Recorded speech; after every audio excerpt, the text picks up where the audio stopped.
Hello, in this video I want to show you how to enable or disable Express technology on IIYAMA monitor.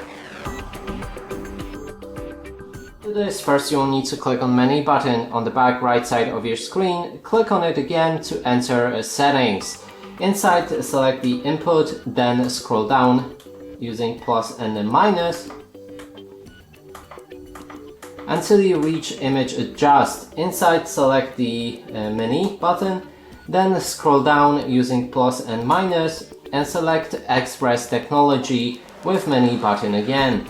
That way you'll be able to enable or disable it by clicking on the minus and plus button.